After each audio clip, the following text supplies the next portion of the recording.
Pendant des années, donc, la salle 641A a été murmurée dans les cercles d'experts et de lanceurs d'alerte, évoquant un monde d'ombre, de collecte de données à grande échelle, de câbles sous écoute et de secrets gouvernementaux. Était-ce une pure invention, une théorie conspirationniste de plus, le fruit d'une paranoïa collective? Ou était-ce au contraire, justement là, à ce moment précis, que s'est dessiné le plan d'une surveillance de masse orchestrée par l'une des agences de renseignement les plus puissantes du monde, puisqu'on parle là de la NSA, l'Agence nationale de la sécurité américaine. Aujourd'hui, les amis, nous allons plonger dans une enquête qui flirte dangereusement avec la réalité, une réalité où chaque email que vous avez envoyé, chaque appel que vous avez passé, chaque recherche que vous avez tapée, chaque vidéo que vous avez regardée pourrait bel et bien avoir un écho lointain, analysé dans une pièce sans visage à des milliers de kilomètres. Pour comprendre la 641A, il faut d'abord comprendre son hôte. Le 611 Folsom Street n'est pas n'importe quel immeuble. C'est un centre névralgique pour AT&T. AT&T, c'est l'équivalent pour la France de Orange, Free et tous ces abonnements qui doivent exister et dont je n'ai pas connaissance, mais vous avez compris. Il s'agit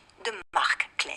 Mark Klein n'est pas un citoyen lambda ni un théoricien du complot. C'est un ingénieur des télécommunications chevronné, un ancien employé d'AT&T, un homme qui a passé des décennies à comprendre et à construire les entrailles mêmes du réseau téléphonique et Internet américain. Il connaissait les schémas, les protocoles, les fonctionnements intimes de chaque parcelle de cette infrastructure. Et c'est justement cette connaissance qui lui a permis de déceler l'anomalie, l'élément qui n'avait absolument rien à faire là. Ce qu'il a vu de ses propres yeux, selon ses propres mots, dans ce fameux bâtiment de San Francisco, fut absolument sidérant. Il a observé que sans aucune raison technique légitime pour AT&T, des signaux optiques provenant des principaux backbones, alors les backbones, imaginez-vous ces câbles de fibres optiques comme d'immenses fleuves numériques, en gros ce sont les véritables artères autoroutières d'Internet qui transportent l'immense majorité de toutes nos communications mondiales, soit des milliards de données chaque seconde, étaient copiées. Alors je sais que de base, quand on ne comprend pas trop, on se dit oui, and what, vous allez voir.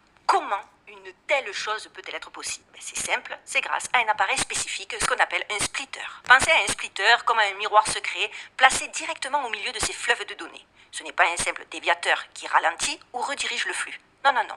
Un splitter est un dispositif furtif qui permet de dupliquer le courant.